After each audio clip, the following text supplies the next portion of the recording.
എടേ നമ്മുടെ അപ്പനപ്പൂപ്പന്മാരുടെ കാലത്തൊക്കെ ആയിരുന്നു ഗതികേടും കൊണ്ട് മടിക്കുത്തഴിക്കേണ്ട പെമ്പിള്ളേരെന്നൊക്കെ പറയുന്നത്. ഇപ്പോൾ അതൊന്നും അല്ല. ഇപ്പോൾ സർവീസാണ് ഇതെല്ലാം. ഇതൊരു സർവീസ് ഇൻഡസ്ട്രിയാണ് സെക്സ് എന്നും പറയുന്നത്, അല്ലെങ്കിൽ ഈ ഒരു റിലേറ്റഡ് ആക്ടിവിറ്റീസ് എല്ലാം. നമ്മൾ ആ സർവീസ് എടുക്കാൻ പോകുന്നവരല്ലേ. അപ്പം കുറച്ച് മാന്യതയും കൂടെ കാണിക്കുക. നാട്ടിലൊക്കെ ചിലപ്പം പെൻസിൽ നടക്കുന്നവനായിരിക്കും, അവിടെ പോയിട്ട് ഈ 1500 10 പറയുമ്പം 500 രൂപയ്ക്ക് തരുമോ 100 രൂപയ്ക്ക് തരുമോ എന്ന് ചോദിക്കുന്ന നാറികൾ. ഇവിടെ ഒന്നും മനസ്സിലാക്കുക, ഇത് നെഗോഷിയേറ്റ് ചെയ്ത് എടുക്കേണ്ടതല്ല. നിനക്ക് ഇഷ്ടപ്പെട്ട് കഴിഞ്ഞാൽ നീ എന്നാന്ന് വെച്ചാൽ ചെയ്യും. അവിടെ പോയി ഇന്ത്യക്കാരെ നാണം കെടുത്തല്ലേ. സെക്സ് ദാരിദ്ര്യമുള്ള ഒരു കൺട്രിയിൽ നിന്നാണ് പോകുന്നതെന്ന് അറിയാം. പക്ഷേ ആ ദാരിദ്ര്യാവസ്ഥ അവിടെ പോയിട്ട് അങ്ങ് വലിച്ച് കീറി കാണിക്കല്ലേ പ്ലീസ്. കാര്യം ബാക്കിയുള്ളവർക്കും പോകാനുണ്ട്.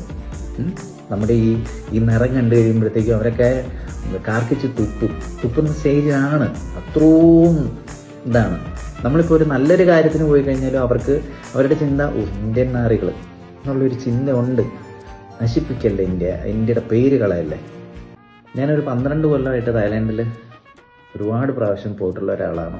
അന്ന് ഈ 12 കൊല്ലം മുമ്പൊക്കെ നമ്മൾ ആ സ്ട്രീറ്റിൽ കൂടെയൊക്കെ പോകുമ്പോൾ നമ്മളെ 100% ഒരു ഫോറിനറായിട്ടാണ് കാണുന്നത്. നമ്മളതിലെ പോകുമ്പം അവരവരുടെ സർവീസ് കൊടുക്കാൻ വേണ്ടിയിട്ട് നമ്മുടെ ഫ്രണ്ടിലേക്ക് വരും. അവർ ആ സർവീസ് ഓഫർ ചെയ്യും. അവർ നമ്മളെ പിടിച്ചു വലിക്കും അങ്ങോട്ടും ഇങ്ങോട്ടും. ഞങ്ങളുടെ അടുത്തേക്ക് വാ, ഞങ്ങളുടെ സർവീസ് എടുക്കുക എന്ന് പറഞ്ഞിട്ട്. ഇപ്പോൾ ഈ ലാസ്റ്റ് നവംബറിൽ ഒരു 1 month ഞാൻ അവിടെ പോയിട്ടുണ്ടായിരുന്നു. അപ്പോൾ അതിലേ പോകുമ്പോൾ നമുക്ക് പട്ടി വിലയാണ്, പട്ടി വില അവർ തന്നുകൊണ്ടിരിക്കുന്നത്. ഇന്ത്യക്കാരാണോ മുഖം മാറ്റുന്നവർ. പിന്നെ റോഡ് സൈഡിലൊക്കെ നിന്ന് കെഞ്ചയാണ് ഇന്ത്യക്കാർ പിള്ളേരുടെയൊക്കെ അടുത്ത് എന്നിട്ട് ഒന്ന് തൊട്ടോട്ടെ പിടിച്ചോട്ടെ. നെഗോസിയേഷൻ്റെ കൂട്ടത്തിൽ ഞങ്ങൾ 2 പേരുണ്ട്, ഞങ്ങൾ 3 പേരുണ്ട്, ഓക്കെ ആണോ?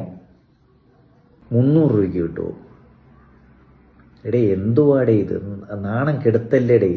2000 പറയുന്നവരുടെ അടുത്ത് 1800 അല്ലെങ്കിൽ 1900 പറഞ്ഞോ? ഓക്കെയാണ്. ഇതൊരു സർവീസ് അല്ല, അവരുടെ ഒരു സർവീസ് നീ എടുക്കാൻ പോകുന്നതല്ലേ. നീയൊക്കെ അവിടെ പോയിട്ട് ഇതേപോലത്തെ നാറിത്തരം കാണിക്കുമ്പം അതിൻ്റെ കൂട്ടത്തിൽ കയറുന്ന ഒരു പേരും കൂടെ ഉണ്ട്. ഇന്ത്യക്കാരാണ് എന്നുള്ള പേരും കൂടെ അവിടെ കയറും. അത് മലയാളി ആയാലും അങ്ങനെ ഓർത്തി കിടക്കുന്ന ഒരുത്തൻ കാണിച്ചു കഴിഞ്ഞാലും അവൻ്റെ പേരെന്ന് പറയുന്നത് ഇന്ത്യക്കാരാണ് ഒഴിവാക്കുക. കാര്യം അവർക്ക് വേറെ ഒരുപാട് കൺട്രീസിൽ നിന്നുള്ള ആൾക്കാർ അവിടെ ഉണ്ടല്ലോ. എന്തിനാ ഇന്ത്യക്കാരുടെ പുറകെ നെഗോഷിയേറ്റ് ചെയ്ത് പോകുന്നത്? ട്രാവൽ ചെയ്യേ, അടിപൊളിയായിട്ട് ട്രാവൽ ചെയ്യേ, നല്ല രീതിയിലുള്ള നെഗോഷിയേഷനൊക്കെ നടത്തിക്കും. ചീപ്പ് നടത്തല്ലേ പ്ലീസ്. Enjoy, happy journey.